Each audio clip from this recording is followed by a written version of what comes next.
kok kayaknya gusinya berdarah nih gitu.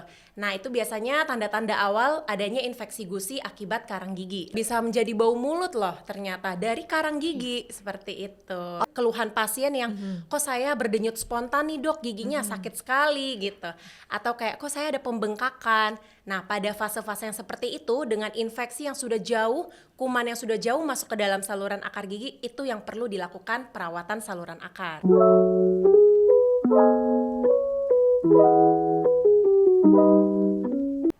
Hai Sahabat Orange, kita ketemu lagi di Orange Dental dan pastinya kali ini di Ask the Dentist.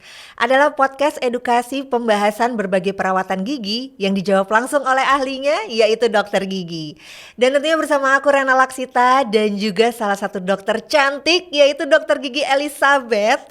Kali ini kita bakal mengangkat tentang pembersihan karang gigi scaling dan juga perawatan saluran akar. Halo dokter, senang sekali kita ketemu di studio dok. Cantik banget dok. Terima kasih. Thank you ya udah Iya. bersama di sini. Dok, boleh tanya nggak sih karang gigi itu bisa terbentuk karena apa ya dok? Oke, jadi karang gigi itu bisa terbentuk dari sisa makanan. Nah, sisa makanan apabila di dalam mulut itu lama-kelamaan akan mengalami pengendapan, kemudian dia bisa mengeras.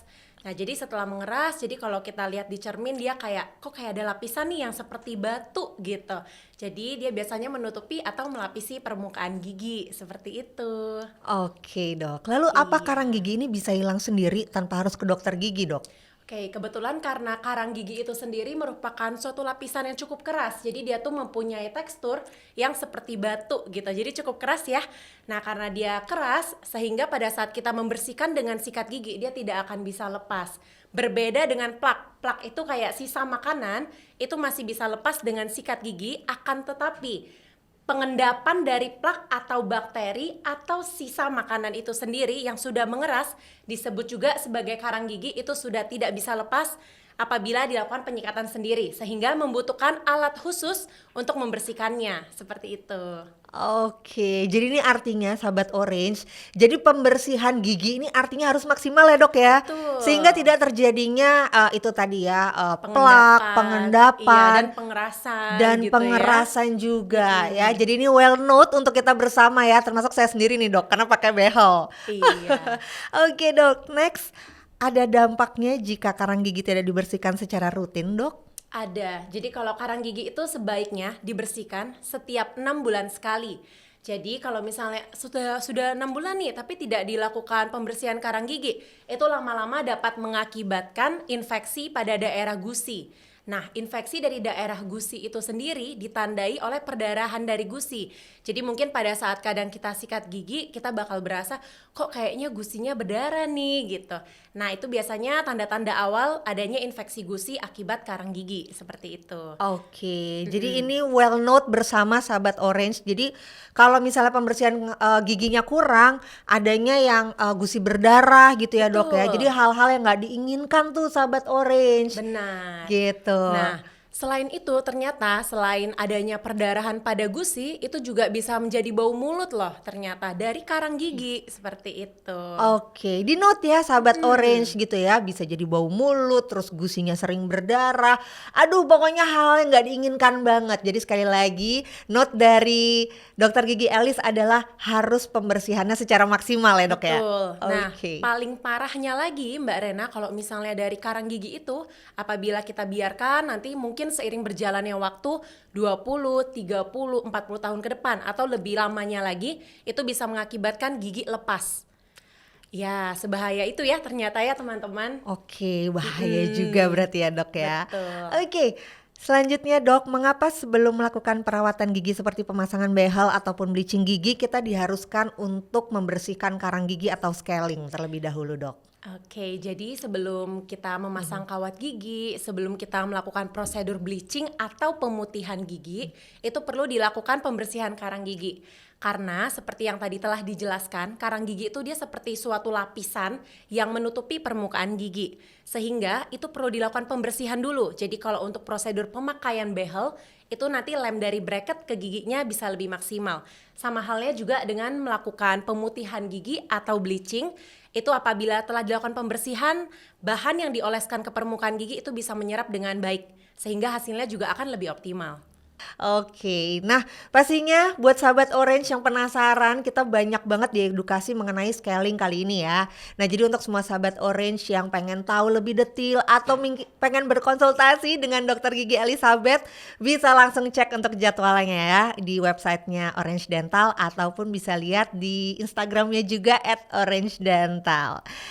Oke dok, sekarang kita masuk ke perawatan saluran akar. Boleh dok dijelasin apa sih sebenarnya perawatan saluran akar dok? Oke, jadi perawatan saluran akar gigi itu merupakan suatu jenis perawatan yang akan membersihkan atau mengambil jaringan infeksi atau kuman atau bakteri yang telah masuk jauh ke dalam saluran akar.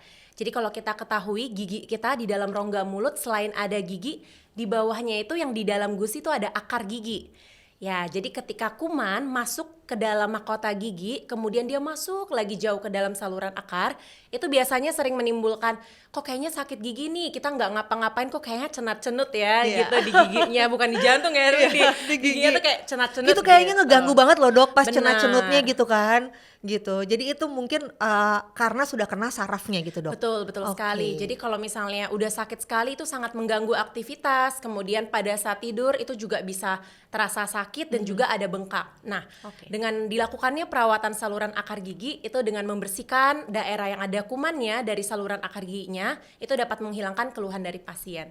Jadi seperti itu.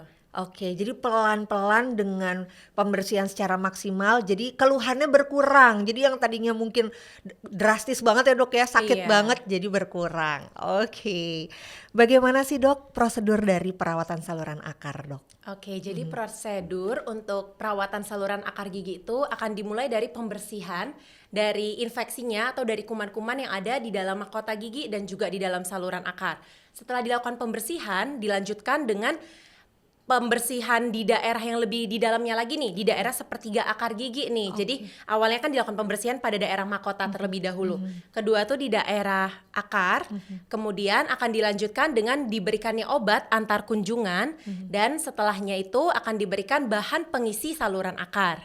Oke, jadi step by step ya dok ya? Iya, Step benar. by step gitu. Jadi jangan khawatir untuk semua sahabat Orange yang di sini gitu ya, ketika ada treatment bersama dokter gigi, terutama mengenai PSA ini, kita nggak boleh ngerasa worried banget dok, karena ini Iya, sistemnya step by benar. step gitu ya, Iya. nggak se-scary yang dipikir ya dok ya. Benar. Oke, lanjut dok, PSA bisa selesai dalam berapa kali kunjungan dok? Oke, karena tadi kan prosedurnya ada beberapa tahapan ya, jadi betul. dia tidak akan bisa selesai dalam satu kunjungan. Baik. Jadi mungkin butuh beberapa kali kunjungan tergantung dari perluasan kuman yang masuk ke dalam saluran akar gigi itu. Jadi apabila kuman yang masuknya itu belum sampai menimbulkan nanah atau belum terlalu parah, perawatan saluran akar gigi bisa selesai dalam sekitar 2-3 kali kunjungan. Namun sebaliknya apabila sudah seperti ada keluhan nanah, bengkak atau perluasannya sudah jauh ke dalam tulang rahang, dia bisa sampai kondisi seperti itu.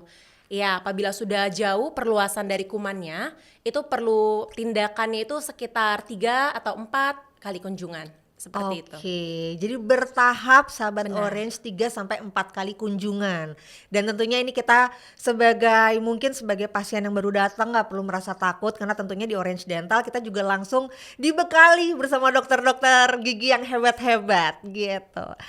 Oke, next, kapan PSA perlu dilakukan? Apa setiap gigi yang berlubang ini diperlukan perawatan dok?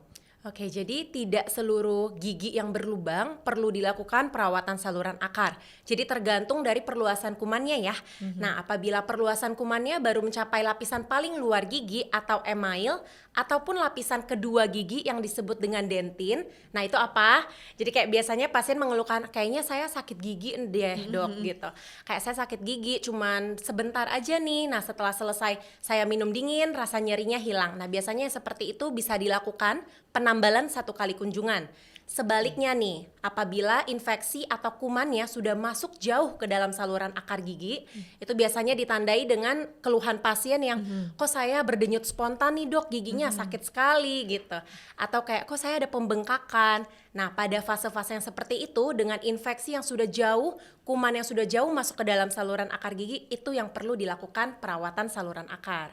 Oke, jadi berarti setiap orang case-nya beda-beda ya dok ya Benar. gitu. Kalau misalnya ada yang ringan-ringan aja kayak sesaat-sesaat terus hilang, itu tidak langsung ditindak untuk PSA sendiri ya dok ya? Iya, sehingga dibutuhkan ronsen terlebih dahulu. Jadi foto ronsen itu yang gambaran hitam putih itu Betul. untuk melihat perluasan kumannya sudah sejauh mana.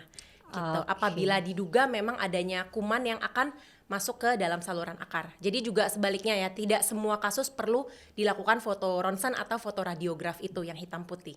Jadi tergantung dari perluasan kuman. Baik dok. Oke, ada tips khusus dok jika selesai melakukan perawatan saluran akar? Oke, jadi setelah dilakukannya perawatan saluran akar, umumnya dokter akan meletakkan bahan atau obat di dalam saluran akar. Nah, tujuannya adalah untuk membersihkan sisa-sisa kuman nih yang masih menetap di daerah ujung akar dan juga di daerah sekitar tulangnya. Nah, setelah itu dokter akan meletakkan tambalan sementara. Ya, tambelan sementara itu dia kan sifatnya agak lunak dan dia membutuhkan waktu sekitar 45 menit hingga 1 jam untuk mengeras. Ya, oleh karena itu setelah selesai perawatan saluran akar, disarankan pasien tidak makan dulu selama 1 jam, tapi boleh minum. Oke, jadi hanya boleh minum ya. Jadi selama 1 jam itu kita puasa dulu ya dok ya. Jangan makanan-makanan yang berat gitu ya, yang Iya. akhirnya bisa menimbulkan nanti efek samping yang berikutnya ya dok ya. Takutnya sih tambelannya lepas, Tambelannya nanti lepas. obatnya jadi kurang efektif gitu. Oke, oke dok lanjut. Apakah perawatan saluran akar ini sakit dok? Oke, perawatan saluran akar gigi itu apabila kuman sudah masuk jauh ke dalam saluran akar dan sudah seperti bengkak, kondisi seperti itu biasanya perawatan syaraf itu tidak sakit. Sehingga tidak diperlukan anestesi atau obat bius. Jadi obat bius atau obat anestesi itu dia berfungsi untuk meringankan keluhan sakit. Sebaliknya nih, apabila kumannya masih mencapai di daerah syaraf yang pada saat pasien datang tuh masih sakit-sakitnya sekali. Nah, itu biasanya dokter akan memberikan obat pereda nyeri terlebih dahulu nih. Sehingga untuk tindakannya akan lebih nyaman. Oke, jadi tentunya kita dikasih obat pereda nyeri. Jadi ketika ditindak nggak terlalu ngerasa sakit yang sampai ngilu banget ya dok ya. Iya. Dan juga dari yang kita takut mungkin fairness-nya tinggi berubah perlahan-lahan jadi lebih nyaman gitu ya dengan Iya, tindakan PSA sendiri. Baik dok. Mengapa PSA lebih dianjurkan dibanding cabut gigi dok? Oke, jadi kalau perawatan saluran akar itu perawatan ya. Jadi suatu jenis perawatan yang dilakukan pada gigi dengan kuman yang sudah jauh masuk ke dalam saluran akar. Nah, dengan dilakukan perawatan saluran akar gigi, gigi ini bisa stay atau bisa bertahan lebih lama di dalam rongga mulut gitu.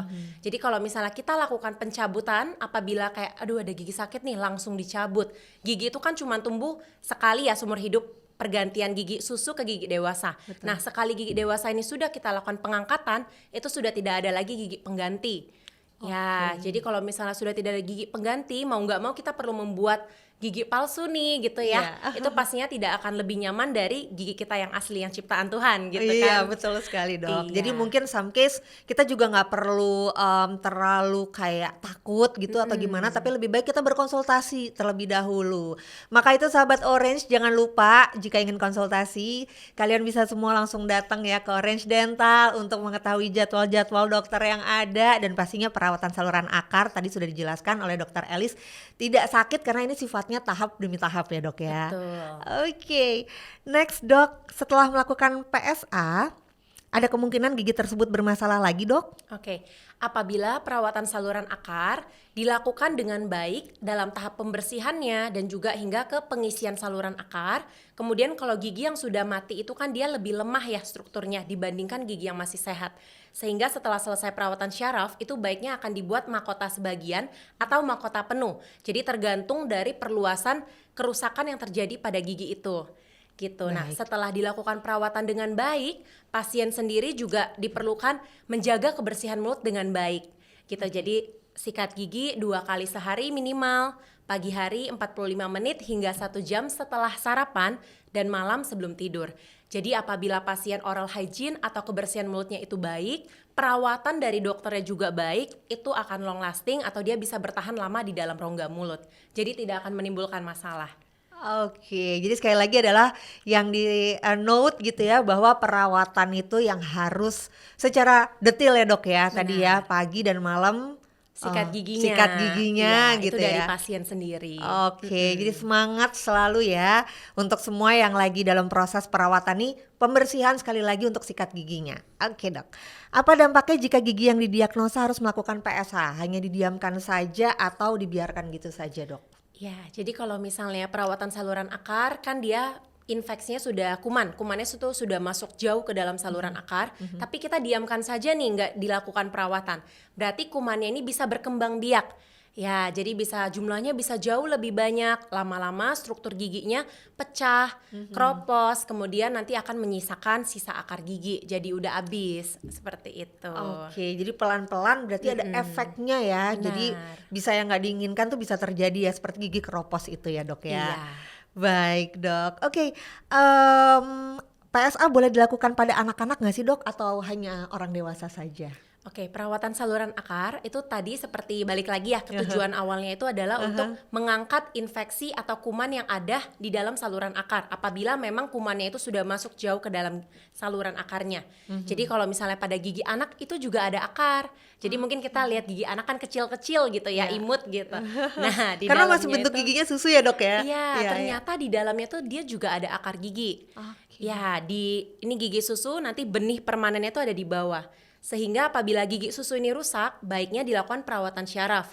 Jadi kalau misalnya kita main cabut aja nih gigi susu, nanti benih gigi dewasa ini dia tidak ada acuan, tidak ada guide-nya untuk tumbuh. Sehingga pada saat gigi permanen ini tumbuh, dia nanti arahnya keluar dari jalur. Nah, keluar dari jalur maksudnya gimana nih? Jadi dia tuh nanti jadi berantakan. Gitu. Oleh karena itu, gigi susu ataupun gigi dewasa apabila kuman sudah jauh mencapai ke syaraf, itu bisa dilakukan perawatan syaraf. Oke, berarti artinya anak-anak ini juga bisa dilakukan untuk PSA tersebut ya dok ya? Benar. Wow, luar biasa. Podcast ini diproduksi oleh Orange Dental, Everyone Deserves to Smiles. Saya Rana Laksita, Saya Dokter Gigi Elizabeth. sampai jumpa. Bye-bye.